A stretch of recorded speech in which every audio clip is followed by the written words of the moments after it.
News is the first draft of history. It is immediate and takes place in real time. Legends take longer to develop and are sometimes based on myth. This Fox News series looks at the truth behind the legend.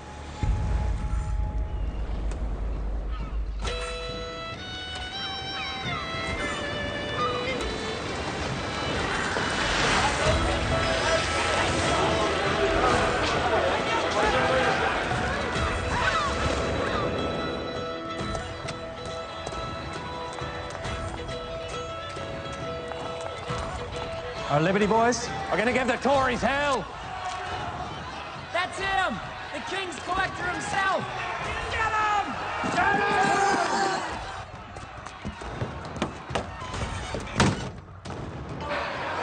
him! No regard for the rule of the crown and the protection it affords them.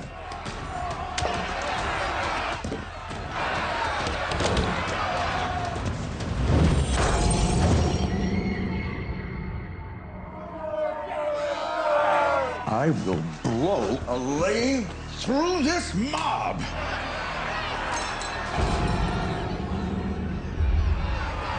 If you continue to interfere in the king's business, I will be forced to defend his interests. Just a warning shot across the bow.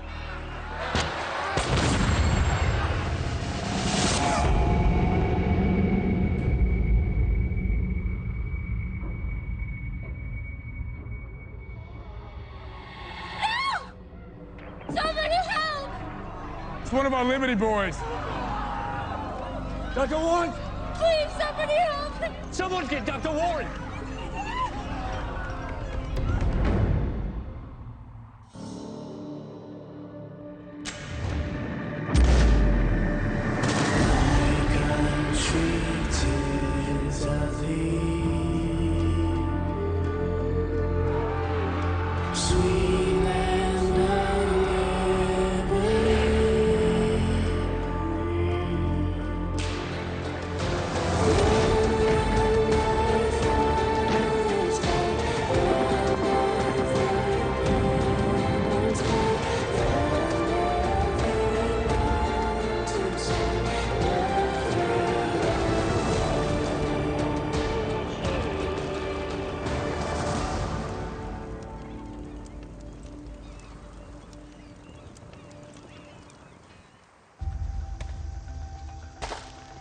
Pushed to their limits by an oppressive empire, a determined group of rebels unites under the cause of liberty.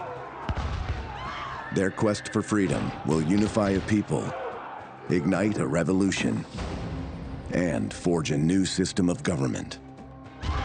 In time, these brave men and women will come to be known as the American Patriots.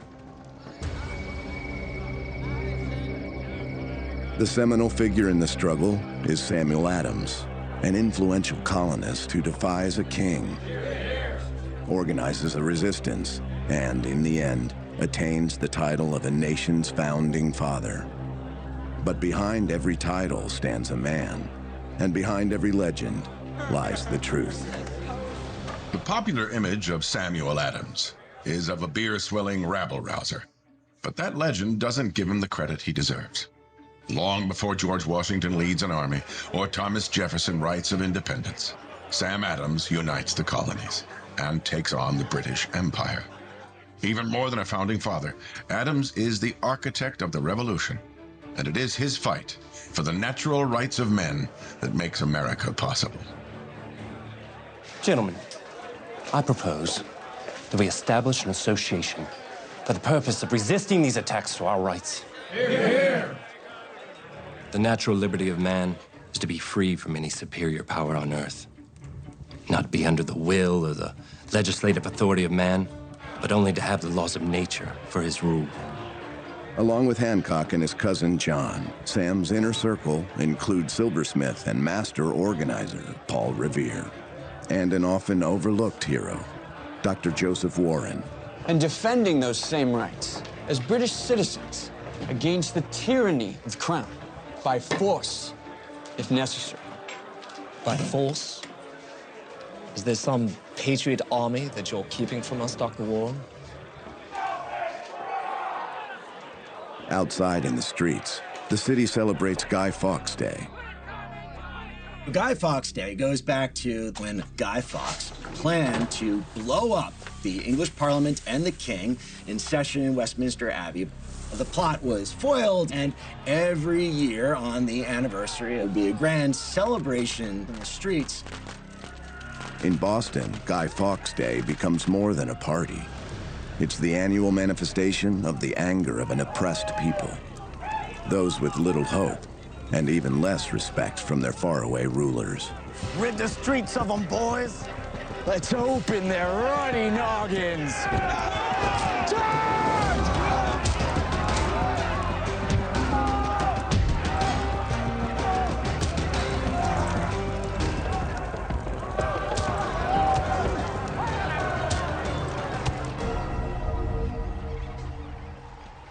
But before their anger boils over into revolution, it begins as a daily struggle in all 13 colonies under British rule. At the epicenter of the struggle is Boston. As in most conflicts, one front is economic. To weaken the British position, the rebels withhold the enemy's source of income, taxes.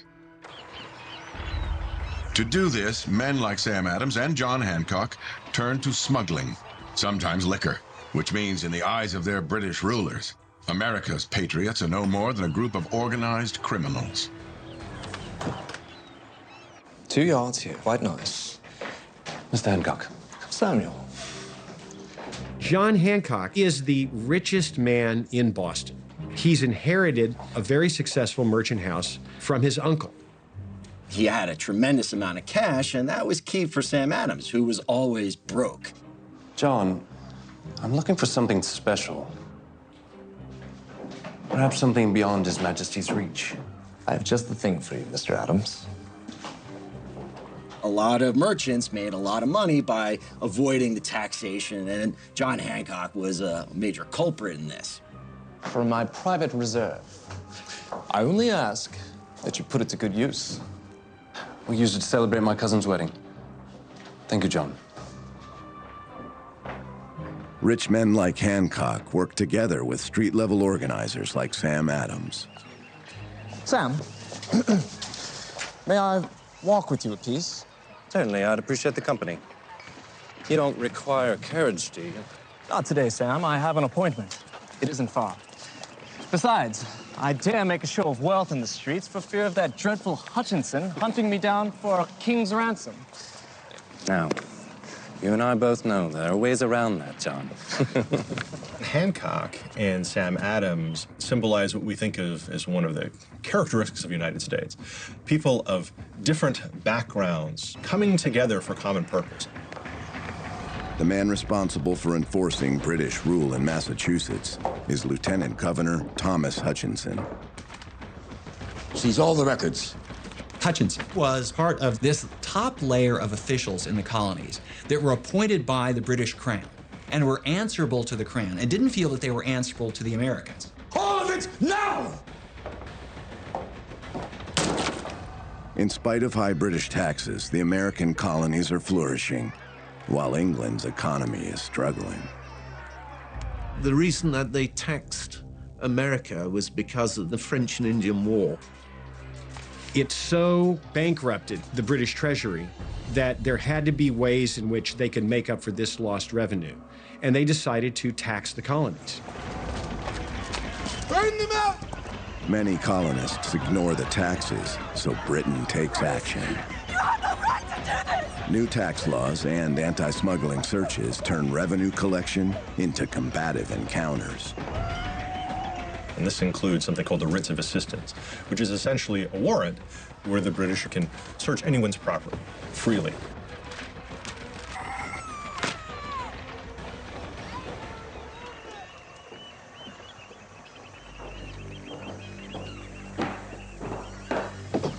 Lieutenant Governor, what brings you down from Fleet Street? Mr. Hutchinson, this is against the law. The law, sir, has changed. Stay out of my way, Adams.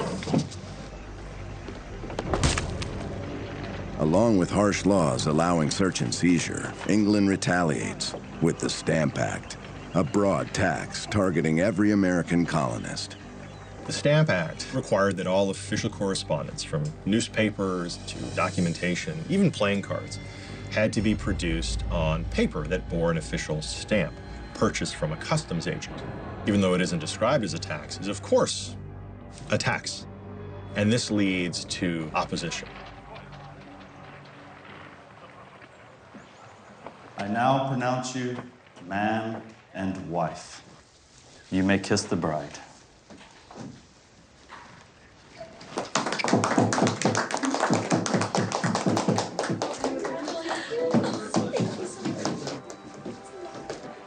Sam, a heartfelt congratulations to you both.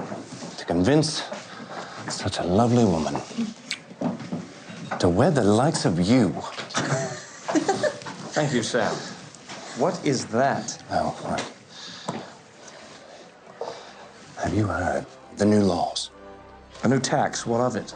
Not just a new tax. It's an egregious violation of our God's... Sam, not today.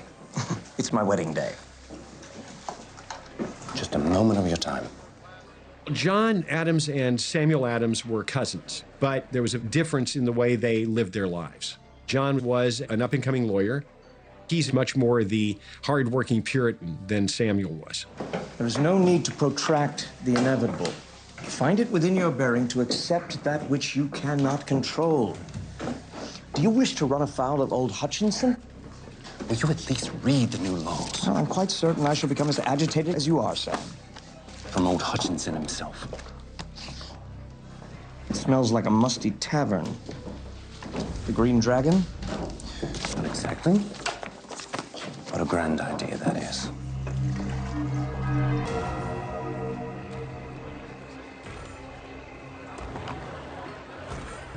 When most people think of the Founding Fathers, they envision wig-wearing politicians debating on the floor of some legislative body.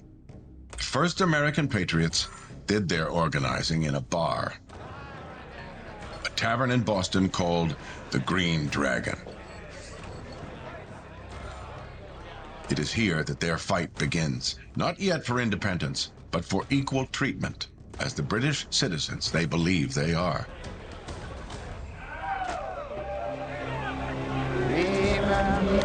Remember the 5th of November.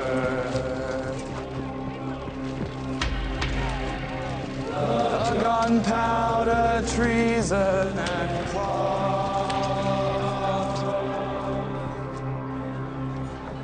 Every word of this new law is completely illegal. It is an absolute insult to over 500 years of English common law. You cannot simply search a man's home and seize his property without proper cause or provocation. Yes. But how do we respond? What recourse do we even have? I propose that we establish an association for the purpose of resisting these attacks to our rights. Sky Fox was his intent. Blow up the king and parliament.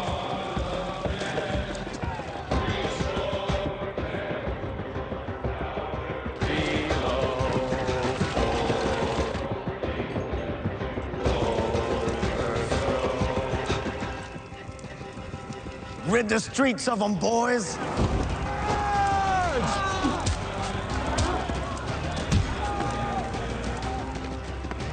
People of Boston do indeed have the strength they need to put up a resistance. And as the Sons of Liberty look to their future fight, they know they need a military force.